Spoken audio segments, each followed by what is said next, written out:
it slow.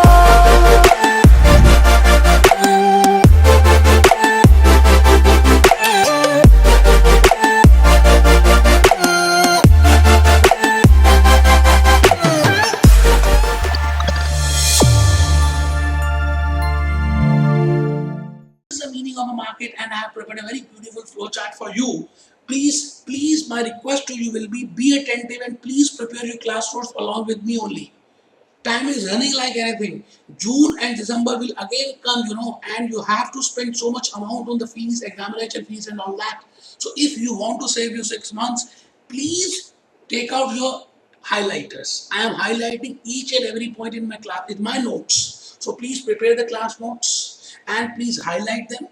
I am telling you the highlighter technique will help you. When I say highlight, it means you have to highlight the important points. So first point, it is a group of buyers. When I say market, gold market, vegetable market, any stock market, derivative market, it is a group of buyers. There are different buyers are there who create demand. So you should be aware of what is the meaning of a demand curve, demand function, what are the laws of demand, and how many types of demands are there. So the elasticity of demand. So that's why I told you first point is attend those lectures. So first point is it is a group of buyers. Market, I'm talking about market. It is a group of buyers and sellers. Buyers and sellers. Buyers and sellers. It is a group of buyers and sellers. It is a group of buyers and sellers. It is a group of buyers and sellers who agreed. It means buyers and sellers who agreed on a price. So who agreed on a price, and they have been able to exchange. My dear friend, what I am telling you, and able to exchange goods and services. It can be service also. So I repeat, very important definition. Market is a group of buyers and a group of sellers who agree on a price, or they can determine the price for the exchange of goods and services. So the following flowchart I prepared that there are 4 conditions for that. If I say that there is a market, there must be 4 conditions. The first condition is it is a group of buyers and sellers. Second condition is they are aware of each other, that he is a vegetable vendor, he is a buyer, he is tomato seller, he is a purchaser of tomato. So they should be aware of each other. That is also a very important condition. The first condition is that there should be existence of buyers and sellers. The second condition is they should be aware. It means buyer should be aware that these are the sellers, and sellers should be aware that these are the buyers, able to agree. Now, after bargaining, seller is quoting a price, but buyer is saying that no, I will be paying this much. It means there is a bargaining, and after that they can determine the price. So I will say able to agree on a price for exchange of goods and services. They want to exchange. Goods and services. So these are the 4 points. If these conditions exist, it means condition 1 exists, it means condition 2 exists, it means condition 3 exists, it means condition 4 exists, then only I will say it is a market. So market is a place which is a group of buyers and sellers who are able to identify and able to calculate the price, and finally the sale of goods, exchange of goods and services will be there. That is named as a market. So, how many types of market structures are there? This is the main, basic foundation of this reading. The name of the reading is the firm and the market structure. So, I have told you what is the meaning of a market. Now, I want to tell you that what are the different types of market structures. Actually, there are 3 market structures, but because one of the professors he has invented that perfect market will not exist in real life, so he has come out with a new structure named as monopolistic.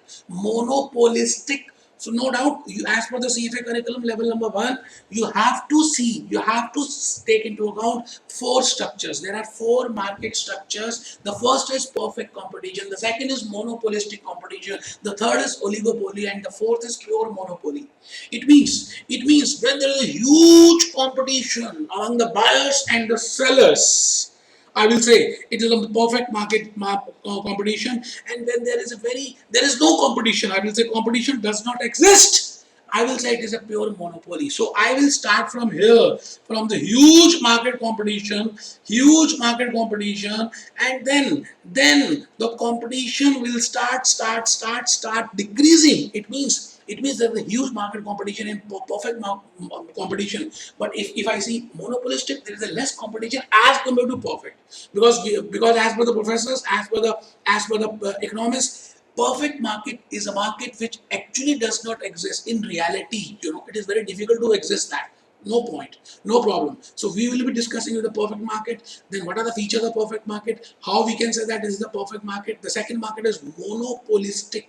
The competition in perfect market is very high, but there is some low competition in case of monopolistic, and there is some low in case of oligopoly, and there is no competition in monopoly. So it means we will move from here to here. Firstly, we will discuss perfect, then we will discuss monopoly, then we will discuss oligopoly, and then we will be discussing pure monopoly, because it is on the basis of the less competition. Firstly, we will be starting from huge competition to less competition. So the point is, when I say a market is a group of buyers and sellers. Market is a group of buyers and sellers who are able to identify each other, and they can able to determine the price, and the exchange of goods and services are there. There are four types of market structures, and I have to start with this from the next lecture. Now the point is, what are the factors? How can I say that this is pav bhaji, this is masala dosa, this is idli, this is chole bhature, this is cold drink? Because I know the features of all this.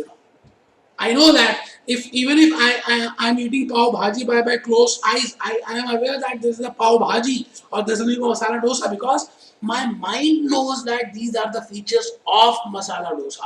These are the features of chole bhature. Similarly, if I am aware of the features, that what are the features of a perfect market, perfect competition, what are the features of monopolistic competition, what are the features of oligopoly, what are the features of monopoly, then I can easily determine that this is this market, this is this market, this is this market, and this is this market. And basically, in all the four markets, we have to discuss the demand analysis, the supply analysis, the price determination part, and other factors which affect that price. And all that we have to discuss before the market. But before that, we should be aware of what type of factors, or what are the factors which are playing a dominant role in differentiating the market. So fourth point, third point, please write down there are five factors. I'm again telling you, today is the introductory lecture that I want to tell you what about the market, what are the different types of markets, and what are the factors which can differentiate the markets. From lecture number 2, I will be starting with firstly with the perfect market, and then I will be starting with monopolistic, and then oligopoly, and then pure monopoly. But today's lecture is the foundation, so please write down factors that determine market structure. So there are five factors which determine the market structure. The first factor is number of sellers in the market. That there are how many sellers in the market are there? How many sellers are there? If there is a one seller, I will say it is a pure monopoly. If there are 3, 4, 5 sellers, I will say it is oligopoly. If there are huge number of sellers, I will say it is a perfect market. If there is a huge competition, I will say perfect market. If there is no competition, I will say monopoly. If there is less competition, I will say monopolistic. Otherwise, I will say oligopoly. So I should be aware to bifurcate these market structures on the basis of 5 criteria. The first criteria is how many number of sellers are there in the market. The second is degree of product differentiation, that whether one company, whether one manufacturer can differentiate his product with another. For example, if I talk of Samsung phones or any mobile company, if I talk of Samsung company, now that mobile company has given a recent advertisement that this phone, with the help of this phone, you can even talk, from Himalayas. I will show you the image. It means they want to differentiate that Samsung is a different product as compared to different. Oppo, for example, they have, that. They have a brand ambassador named as that film actor. I'm not remembering that. Very important actress, brand ambassador of Oppo phones. So that is they are differentiating their product, that it has this much type of camera capacity, front camera lux, rear camera lux, and all that different. It means whether the product can be differentiated. So the first point is number of sellers in the market. The second point is degree of product differentiation. And the third point is whether that seller has the power to demand, to command the price or to determine the price, or it will be determined by the market. Because if it is determined by the market, I will say it is a perfect competition. If not, then I will say pure monopoly, and in between I will say either monopolistic or oligopoly. So these are the 5 benchmarks. On the basis of these 5 benchmarks, I can differentiate whether it is a perfect market, whether it is a monopolistic market, whether it is an oligopoly market, or whether it is a pure monopoly. So the first point which I discussed was that is number of sellers in the market. The second is degree of product differentiation. The third is power of sellers in the determining price. Power of sellers in determining price. The fourth is barrier to entry and exit, whether in that market anyone can enter. Because in case of monopoly, there are huge barriers, because it can be in terms of finance, it can be in terms of technology, it can be in terms of any other regulations. So whether there are barriers to entry or exit, it means anyone can enter as in perfect competition, because I will be telling you about perfect competition. Any person can come and any person can exit. So whether that type of structure is there. So on the basis of that, barriers to entry and exit, we can say that this market is perfect, this market is monopoly, this market is oligopoly, this market is pure monopolistic. So these are the 5 benchmarks. The last is degree of non-price competition. It means whether, now this degree of non-price competition is directly related with the degree of price differentiation, that whether you can able to differentiate in your product. If yes, then there will be a high degree of non-price competition. That it means other than price, they can compete that my product is more better, my product has these features, my product can work here, Himalayas, my product can do this. So that differentiation, if there, then only it will have, it will have a positive impact on which the price, the degree of non-price competition. You're getting a point. So this is a basic, this is a basic introductory lecture regarding what is a market, what are the features of the market, how many types of markets are there, and how we can bifurcate that which market is which. Hope you have enjoyed it. Let's see Google Baba. What Google Baba is saying about market structures. Just see market structures, they have divided into 4 parts. They have divided into 4 parts, rather 2 parts. One is perfect market, second is imperfect market. Within imperfect market, they have divided into monopoly, duopoly, oligopoly, monopolistic competition. No doubt we will be seeing something about duopoly also. But for my CFA curriculum, they have 4. Okay, no problem for that. So just see Google Baba, that what Google Baba is saying us about the markets.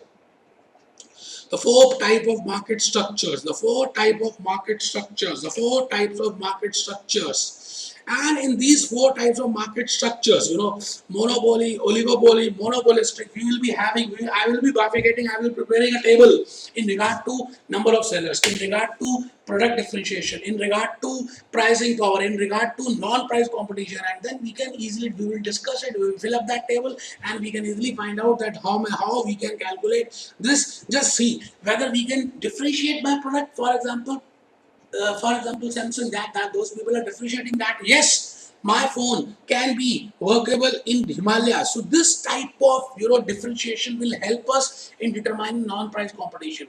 So basic point is market, conditions of the market, types of market, and how we can determine the market. From the next lecture number 2, I will be on this learning outcome only, and I will be discussing about perfect competition. Firstly, I will be clear your concepts. So be happy, be jolly, be cheerful.